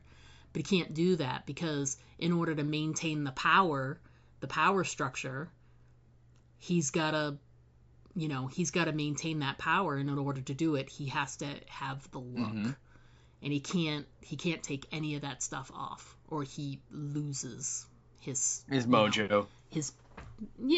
I guess that's a good way to put it. He loses all of his mojo is caught up in Lucille. Well, it's like he said, when he's talking to the historian, he would, when some other group would come at him, he'd line them up and he'd do a little song and dance, right? So it's all the performance, it's the character. That's what people are drawn to follow Negan by, because he's this larger than life guy. And if he takes all that stuff off, he takes the coat off, puts the bat down, he's not that guy anymore. And so he kind of figured that out. I did make a note though that Negan sending his family away is very Dwight and Sherry of him. Yeah, it is. It is very. I've been so looking forward to seeing you, but I can't see you. Yeah, never again. Goodbye. So after we get the family non-reunion scene, then we get a scene of Pearlie visiting Bruegel in his quarters, and it's great because before there were sort of like noises, when we had Tony in there. But now you're getting ghoul noises, and you know that he keeps stuff under wraps, and like the curtains are drawn the way they were when Tony was there. So Pearlie is right to be trepidatious walking in there. Plus, it's, you don't know what to expect from this guy. Maggie made some good points in some of the scenes where she's like, what's to keep him from double crossing everyone? Yeah. Yeah, I don't trust him at all. He's like she points out that he was getting chummy with Negan and Crowbot. She saw them together, and now he's talking about double crossing them. What's to stop him from double crossing you? And you're right. I mean, it's like clearly that guy. Just as great as he is and as fun as he is, you can't trust that guy at all. Oh God, he is clearly in it playing for himself. There's no team with that guy ever. And it's funny because you mentioned the walker noises. My first thought was it was Tony, because if you remember, he just slit Tony's throat. He didn't headshot him or stab him in the temple or something and destroy him. He just killed him in a way that he could reanimate. So I thought, is he that messed up that he didn't get dead Tony out of there? Because you have to imagine the smell must be horrible, right? But yeah. So Pearlie comes in and they sit down, and of course Bruegel's got he's got the 4 hands of bridge out on the table, and he's trying to impress Pearlie about how to play bridge, and Pearlie just kind of cuts his knees off and goes, "I know how to play bridge. My grandmother taught me." Yeah, which was great, because to not only say I know how to play bridge, but to say my grandmother taught me is basically saying this is a grandma's game. What are you doing? Right? So it's really great. It cuts him off at the knees and kind of emasculates him all. But did you notice what Bruegel said in response to that? Because I forget. Because he goes, "Oh, Warren Buffett taught me." Yeah. Oh, yeah. And it's like, no, he didn't. I know. It's just like there is absolutely no chance that that's true, Bruegel. 100% that is incorrect. But I love it that even in something as trivial as that, he's got to brag. Yeah. And it's such first of all, that is the weirdest humble brag ever. Yeah. Because who even knows who remembers 15 years into the apocalypse who Warren Buffett was? Right, yeah, clearly Bruegel thinks it's important, but and Pearlie probably, has heard of Warren Buffett, but yeah, it means nothing. But again, I just thought that was really funny that, that was his response of like, "Oh yeah, well, Warren Buffett taught me." It's like, and but we get the title of the episode. Yeah, he's, they go through this, he's laying down all the sets for bridge and whatever, and he's like, it looks like he's got enough stuff out there for there to be multiple people playing, but he says out loud, he's like, yeah, bridge partners are hard to come by these days. Yeah. And I'm like, yeah, I mean, it's true. Yeah, not wrong. But also, yeah, he's not wrong, but, like, is really finding a bridge partner the most important part of, like, losing people in the apocalypse? I don't think so. Yeah, but, you know, listen, everybody's got their own priorities.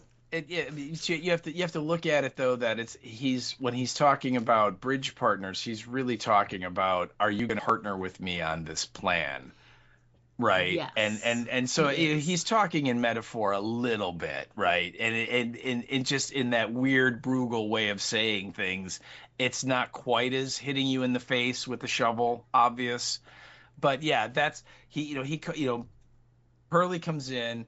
They sit down, and this is where, Pearlie's going to give Bruegel his answer of, are you with me or not with me for my cockamamie plan of, I'll kill everybody and give you the methane, right? And so he kind of is setting it up by talking about, it's really hard to find a partner these days, to find someone you can work with, that's on your team, right? And trying, I think, to sway Pearlie, and then Pearlie says no. The answer is no. I'm not going to do it.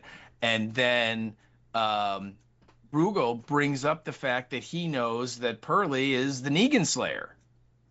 Yep.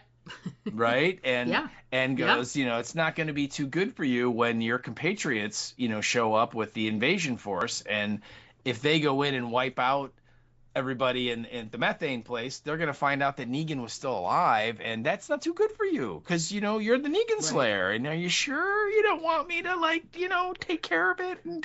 And so I can't remember, Pearlie doesn't really answer, right? He's just sort of like... No. He says, he's like, but you're a no, and he's like, yeah, I'm a no. Like, at the end, he's like, it's pretty obvious I'm not interested in what you're trying to sell me. Yeah, okay, he does, yeah. And at that point, then, of course, the ghoul noises happen again, and so he gets up, and Bruegel goes over and kind of pulls the curtains back, and he's telling the story of, you guys weren't the first people that we found in the park. And we found, when I found her, I couldn't believe she was still alive. She must have been bitten 10, 15, 20 times, but she had enough energy to talk treaties and alliances and a whole bunch of information on you. And of course, at this point, the reveal is that it's Ghoul Narvaez or Navarez, and wow. Did they do a great job of her? I don't know if you noticed, but her left arm was like gone at like the elbow. Oh, okay. And her leg was all like the pants were ripped off, and most of the meat on her calves and stuff were gone. I mean, it's clear that she got munched a lot, but in areas where she wouldn't die right away, it's like, she got bit in her arm, she got bit in her leg, and she got a bite out of her neck and all that. And so yeah. And it was kind of neat to see her again, even in ghoul form. Right. And then I think, Bruegel kills her, right? Doesn't he stab her with his little watch knife? Yeah, he does. Yeah. And he puts her down. So yeah, he puts her down. Yeah. But, Birdie is just like, aghast. I mean, he's like, holy crap when he sees her, and of course then he realizes that Bruegel kind of has all this information. Again, not that, what's it gonna, so what does that mean? I mean, right. But anyway, yeah, it was an interesting end of that part of the episode, and you're kind of left with the idea of, is Pearlie gonna have to go through with the stupid plan now? Yeah, you wonder. Feels like he sort of put him in a place where he's just doesn't have any choice. Yeah, there's no choice. He's being forced to do it, that. Yeah. Mostly... one thing I got out of that scene, no, just super quick, like the one thing I got out of that scene, which I put in my notes, was that they're trying to make us believe that Navarez lived long enough to tell Bruegel all about their plans, and that was her priority. To tell, not like, hey, save me, hey, do this, hey, do whatever. Like, she just was like, hey, while I'm laying here and having a hard time talking because, by the way, the first ghoul, ripped side of my neck off, They were supposed to believe that in that moment she's like, let me tell you all about our plans. Yeah, exactly. Yeah, like, I know I'm going to be dead in a second, so I got to pass this on to somebody. So I liked the reveal of it being Navarez there. I thought that was interesting, and it wasn't what I was expecting. I just thought, like, his whole, like, she told me everything was like, okay, all right, fine. Whatever makes the plot move is fine. Yeah, well, and you have to wonder, like, what could she possibly tell him that he didn't already kind of guess was going on anyway, and also you have to assume that she's delirious and, losing a lot of blood and, slowly turning ghoul. So how much of what she's saying can you, like, take at face value anyway, Yeah. So. Yeah. So anyway, but I liked the Navarez ghoul was pretty Yeah. Cool. Yeah. And so then we get the final scene is, they show Negan and some of his dudes, they get back to the, their location at the church, I think. Yeah, I think so. It's hard to tell what location they're at, but they're back to wherever they need to be, and they're like, go on ahead without me, boys, and he stays outside to just like take in the night air and, like, whatever, have a moment of it on his own. Well, again, as we've established, there's absolutely no ghouls walking the streets, so he's totally safe. Right. Okay. Right. And you don't want to hurry up and get inside and get away from them. You just want to sit out on the steps and drink in the night air because who cares, right? That's right. You got all the time. Like, yeah, absolutely. And then out of nowhere, dun dun dun, it's of course Ginny, who's made it all the way over there to show that she's gonna finally friggin' kill him. Meanwhile, to recap, Ginny has progressively started to look bad throughout the episode, and we do see her injury, which I thought was a bite. You thought that she fell into something, and you're the smart one because she clearly did, because it's like a line. Yeah. It's not a bite. It's more like she scraped along like a part of the fence or something like that. She did. A ghoul pushed her, and she, like, backed into this, like, piece of a wooden fence, and there was, like, a big nail, probably very rusty, that scratched her, and now it's clearly getting infected. And I thought they did a good job of. There's a scene earlier where Pearlie goes in, and it's after Maggie and Negan, Maggie and Joshua or Herschel, have left, and the bear's already happened, and he's sort of like talking to her, like, what are we gonna do? And, like, you can see, like, she's like sweating, and stuff. So clearly, like, starting to show signs of fever because her wound's getting infected, and it was weird to me because Pearlie clearly sees that by his reaction, but there's none of this, are you okay? You know what I mean? He's just sort of like, all right, well, I'm going to leave. You know what I mean? It's just like, dude. I think he's also uncertain, like, what's my responsibility here? And she doesn't know me. She probably doesn't trust me. Like, I don't think there's a lot I could do here. Even if I said, hey, are you okay? She wouldn't even answer because she doesn't speak most of the time. That's true. So, but it's still at the same time, it's like, you are like the adult here in the room, Pearlie. So, you should at least try and ask her if you're okay, right? But you would think. You're right. So we have seen her, and she's been getting progressively worse because, again, it really, like, when Negan, because she passes out, right? She can't kill him because the plot armor is way too heavy, and so he then takes her inside and puts her on a bed, and then he kind of peels up her shirt there and sees the wound, and it, like, looks like it's infected, and so it's like, she's she needs medical stuff. She needs to get some antibiotics and some other stuff to help her out. It's not like she's going to die right now, but if it's not treated, she's probably going to die. Yeah, she's not in good shape, and if they caught it in time, she should be okay. But if they didn't, like, it's, she's sort of like teetering on the edge there. Yeah. But yeah, it was really, really hard for her to hold the gun and hold the plot armor and be sick like that and whatever. Like, it was just too much. I mean, she's only like a young kid, so, what are you going to do? Yeah, she tried. Pass out into the arms of a man you hate. That's what happens. Yeah. Although I got the sense that Negan was sort of like, if you pull the trigger, it probably would be better for me. Yeah. He's definitely in that place. So he was almost like ready for it. He had like a look on his face like, okay, I deserve this. Yeah. And he didn't even try. He didn't even try to be like, I can do better, and I'm so sorry. And he just like, he understood why she was there, understood what she was trying to do, and had some sort of like calm acceptance on his face. Yeah. It's just sort of like, well, all right, like you said, this, I got this coming. If not from her, from a bunch of other people out there, Oh, sure. For sure. Karma's going to catch up with him eventually at some point. Yeah. And, and Ginny, poor thing, she's, dealing with carrying the weight of, like I was saying, she's got the gun, she's got the plot armor to carry for him and all of that. And meanwhile, like, she doesn't say a word, but she, with her eyes, you can tell that she's thinking, I can't kill you. You're the main character. That's right. So, it's in your contract. Damn you. Yeah, you can't die. Understood, for sure. Understood, yes. Yeah. Yeah.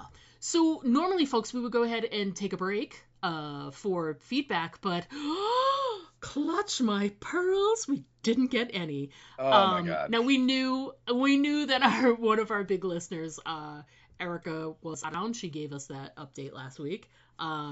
And we haven't heard from Andy yet this week, so hopefully we'll get feedback for 2 episodes by the time we chat with him for next week. Or maybe he's just a little behind. We don't know, do we? We do not. But no feedback this week, so we're going to just roll right into what's coming up on the podcast. So next week will be episode 7, and pardon my really rusty Croatian, but the title of the episode is Novi Dan, Novi Početak. Sure. I'm probably wrong, but I think you did a fantastic job. Thank you.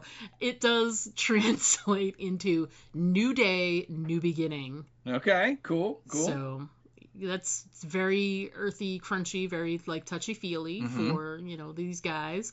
So yeah, I mean, the fact that it's in Croatian, obviously, is the Croat gonna move forward with, the world is at my fingertips. That's right. I have no connection to Manhattan anymore. I can just go. Do whatever I want. Instead, I'm gonna go with Maggie into a building filled with all kinds of booby traps. Yeah, exactly. Because that's what that's what we see in some of the scenes for next week is Maggie somehow runs into the Croat, and the Croat convinces her that he can help find Herschel, and then they're like going up like these like stairs, like in a big high-rise building, like a stairwell, and there literally are like tripwires and stuff there, and he's like, "Don't worry, I know where they all are." And then of course Maggie like steps on one, and then he's like, "Don't move," So and I don't remember. I don't think we saw. Did we see Kim Coates? I don't think we did. And I think the trailer, all the scenes were Maggie and the Croat, I thought. Yeah. So we probably have a very like Maggie Croat Negan heavy episode, and we'll get Bruegel in the finale. Right. I'm thinking that would make the most sense. The Novi Dan is that episode, and then the finale is called. Are you ready for this title? If History Were a Conflagration. So obviously we're gonna go back to history and paintings and stuff like that. That feels like something that Bruegel will say out loud. I'm very curious about that. Have you ever seen Washington's Crossing? Oh, shut up. It was so great when Maggie's just like, no. It's got a little bit of a like burn mark in the corner. Just ignore that. It brings out the fieriness of the painting. I'm just kidding. Or I'm not kidding. Or I am kidding. No, I'm not. Yes, I am. No, I'm not. Yeah. Okay, I'm half. So we've got the next 2 weeks set up between next week's Novi Dan, Novi Početak, sure. whatever, tomato, And then the finale. Then after that, we are... we're going to talk a little bit of calendar once we're finished recording tonight, but we'll probably take a little bit of time because that's going to lead us right into the Independence Day, 4th of July holidays for the States. But after that, we're looking at probably covering a new series. Do we want to talk about it now, or do we want to wait and talk about it after? Let's wait, because we have to figure out dates and stuff, so let's do But a little more strategery and figuring, and then once we know for sure when stuff's gonna start, we'll break the news. We'll tell you guys first, we promise. So yeah, strategery abounds, and we have to do that before we can get to you. And we don't want to get your hopes up, because what if we said it, and then in some magical universe, another season of Daryl drops, and we've got to cover that. What then are we gonna, double episodes again? I don't think so. Oh God, never again. That was terrible. Oh God, maybe that's why I hate this show too. Is that I was so mad that it cut into The Last of Us. Maybe. Hey, speak. And I don't hate the show. I dislike some of the plot stuff this season. That's all. Yeah. What were you gonna say? I was gonna say, speaking of Daryl Dixon, last week a movie opened called Ballerina, which is in the John Wick universe.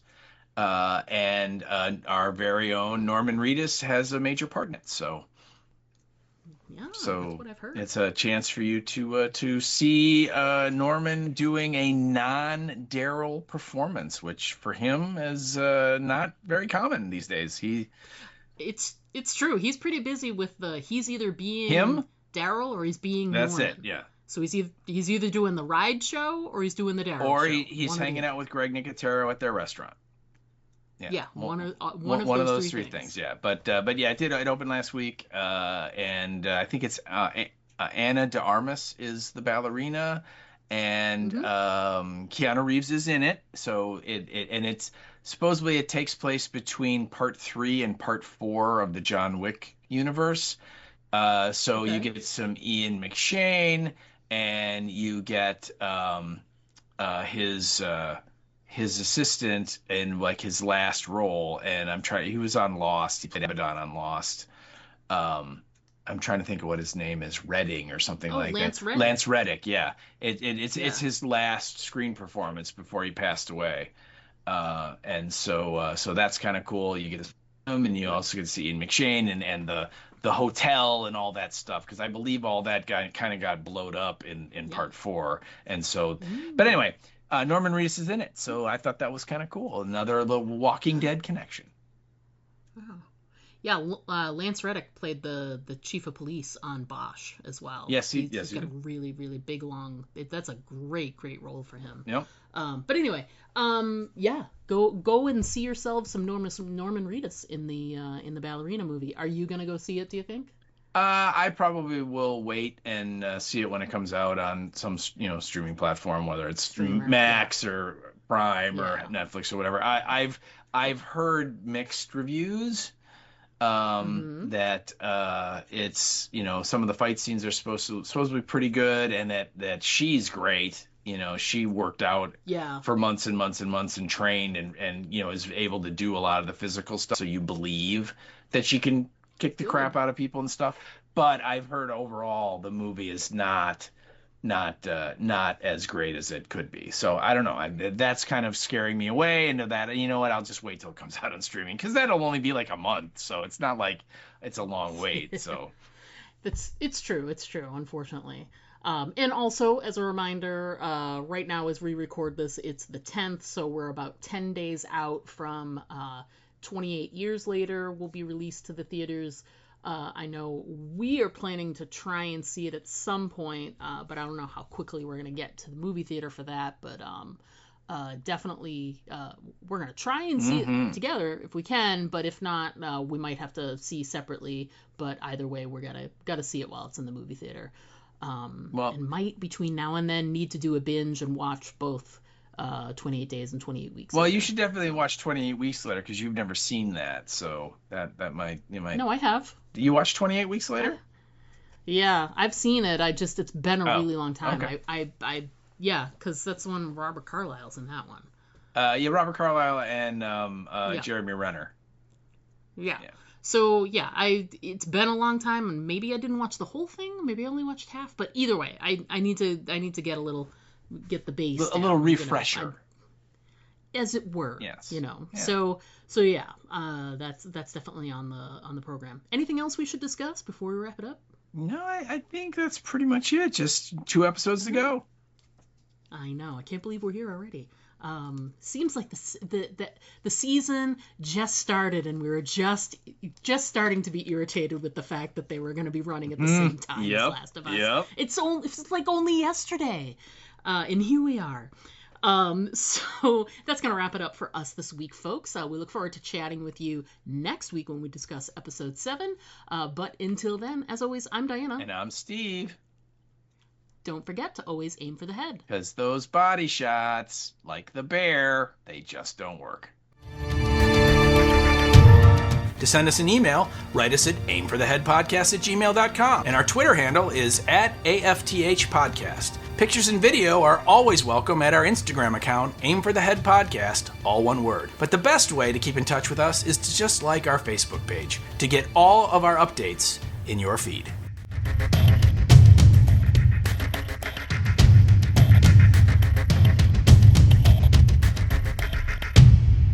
We got a bear to get to. Come on. I can barely contain myself.